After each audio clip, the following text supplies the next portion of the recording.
Hey, my friend, are you a small business owner who loves God, family, country, and capitalism? If so, you're in the right place. Welcome to the War Plan Briefing. Today, we're going to talk about 5 ways that you, my friend, can get your spouse, your wife maybe, if it's a mano a mano, I know there's some ladies watching, to be really on board with you and your business in 2023. Are you ready? Tip number 1 is you have to become incredibly good at casting vision, being a vision caster, at painting a picture of what life could be like. If your family and your marriage and your bank account right now is on Pain Island, you need to become a master articulator of what Pleasure Island could be, right? And this is really, really important because entrepreneur personality types have a tendency to kind of live in the future, right? And we can see where we're going. It's like 3D, 4K, full color to us, but it's not to the people around us. There's a lot of anxiety if you're married to a non-entrepreneurial spouse or it's your first time in business when you're just running 100 miles an hour trying to chase down this awesome vision that you have, but the people around you don't know what's going on. The bank account goes up and down. And when you can cast clear vision, you can garner support from the people that matter most, which really, we're talking about your wife, right? When you guys are on the same page, in momentum, or Ashley, my wife, we call this being a wrecking ball couple, right? Like nothing can stop you. You can break through anything. It's like a 1 + 1 = 12 type of scenario. It all starts though with clear communication and casting vision. You know, most people are really good at articulating what they don't want. They're really bad at articulating what they do want. So I want to challenge you, Mr. Entrepreneur. How well are you articulating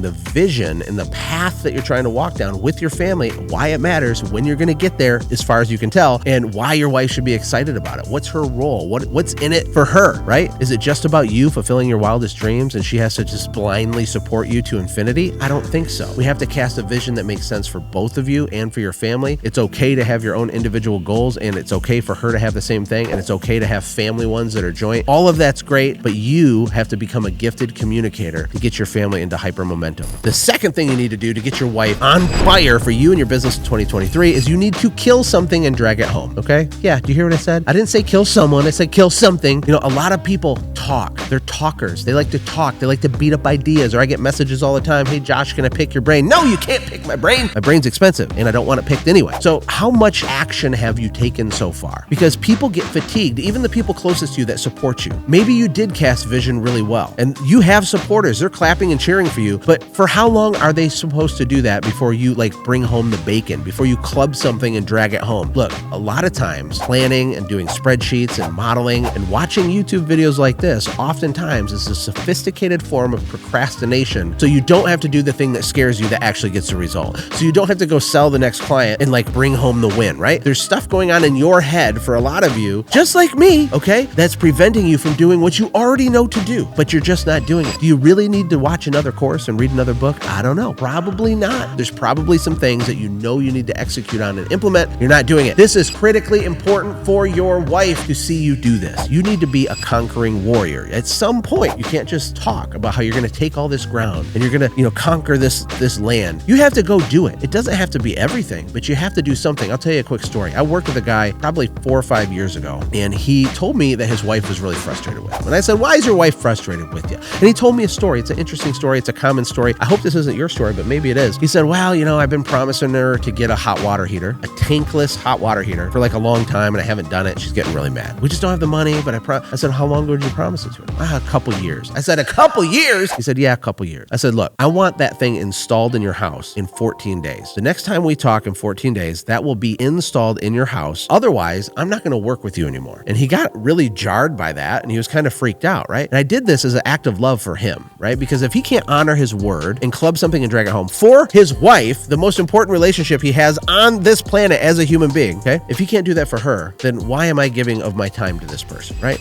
And his business was struggling. He wasn't making a lot of money, but I gave him the ultimatum. He said, all right, Josh, I'm going to do it. And he promised me he'd do it. Fast forward 2 weeks, I get on the phone with this guy, and he forgot that he made that commitment. Somehow, he magically, it escaped him. And the first thing out of my mouth was, send me a picture of the tankless hot water heater that you had installed. And he goes, oh yeah, no, I had to reschedule that. You don't have the money right now. I said, listen to me very carefully. I said, do not ever call me again. Do not ever message me again. Do not even think to send me a letter in the mail. I want to never hear from you literally again if that thing is not installed in 72 hours. It's not about money. It's not about resources. It's about you being a liar to your wife. And I called him out and I said, you got 72 hours. And guess what? He got it installed. Now that might make me look like a big jerk. And this is a 100% true story, but that was a gift to him, because how can he hire employees or do anything if he can't even honor basic promises. And nobody's perfect, right? Nobody expects you to be perfect, but you got to deliver the goods. You got to club something and drag it home, get it done. The third tip to get your wife to be on fire and support your business in 2023 is to take a vacation from the future. I need you, Mr. EPT, entrepreneur personality type. Thank you, Alex Sharfin. Genius. I love that concept. I need you to take a break and push pause on daydreaming about the future. Entrepreneurs tend to live in the future, like I mentioned before, which is okay because we're visionary people. We can see things. We can see potential problems and solutions for those problems before they exist in real life. This is how greatness is done. This is how all innovation enters humanity, right? Like every cool technological advancement ever, you have an entrepreneur to thank for that, and they were a visionary. They could see in the future. The problem is a lot of people stay there all the time. They never come back to reality. They don't talk to the locals and be like, hey guys, things are going good. Here's an update. Here's what's going on. Okay, bye. And then go back into the future. And weeks can turn into months, and months can turn into years really quickly. And maybe you're feeling a little convicted right now because you do that. You're always running 100 miles an hour, but you're not actually being present with your family ever. You don't have to do it all the time, but you got to do it on a cadence that works for you and your family. If your wife's love language is quality time and you're a future-based entrepreneur personality type running like a maniac, you know how painful that is for her to exist with someone like you? It's painful, man. Take it into consideration. Time block things out. You can have your cake and eat it too. 100% you can, but you're going to have to do that if you want her to support you. You got to stop, push pause, and be present. Take a vacation from only living in the future. Come back to the moment. Have a meal with your wife. Don't always talk about business. It'll change your life for the rest of your life. The fourth tip to get your wife absolutely in momentum with you and totally obsessed with you is to celebrate tiny wins. I don't know if it's just a man thing or if it's an entrepreneur thing, but we want to climb Mount Everest, but the truth is to be able to climb Mount Everest, tons of things have to happen while you're walking towards that outcome, right? You have to get in shape or something.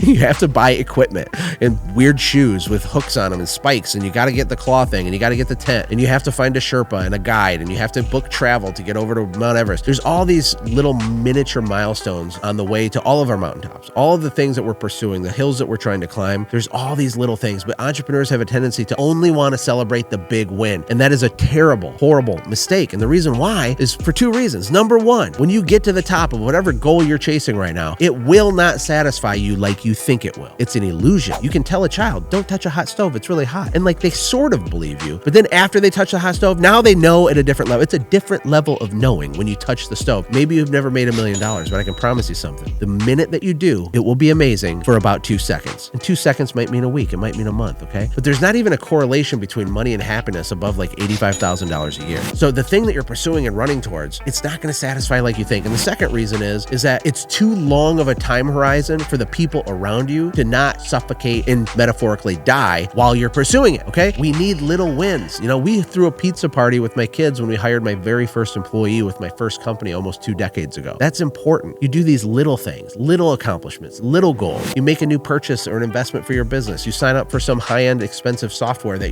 can change the game for you, but it makes you nervous. Celebrate it at the dinner table. Talk about it with your spouse. Celebrate tiny wins. Become a family. Be the leader of a family that celebrates little things, because that's how you get joy in the journey. You don't just get joy at the destination. You get joy in the journey, but you got to be smart enough to not be dumb on accident and only celebrate the mountaintop, which will totally leave you unsatisfied in the long run anyway. And then last but not least, you need to share the spoils. What does that mean? It means it's not all about you. You're demanding all this compliance and this bending of your will. It's like you're exercising your entrepreneurial will on the people around you, and the money goes to the business, and your time goes to the business, and your attention goes to the business, and all of your energy and effort and income and everything is being absorbed into the black hole of your business, right? At least at one time. Hopefully you're out of that. But the thing is it's not about you. You couldn't have done it without your wife. You couldn't have done it without your family supporting you. You couldn't have done it without being connected to yourself and your identity and God. And it's really important that as you're going on the journey, especially with your wife, that you edify her and the role that she plays with you as you build the empire together. Because if you're the king, she is the queen. And the empire you're building can't happen if you remove one of you. And even if it could happen,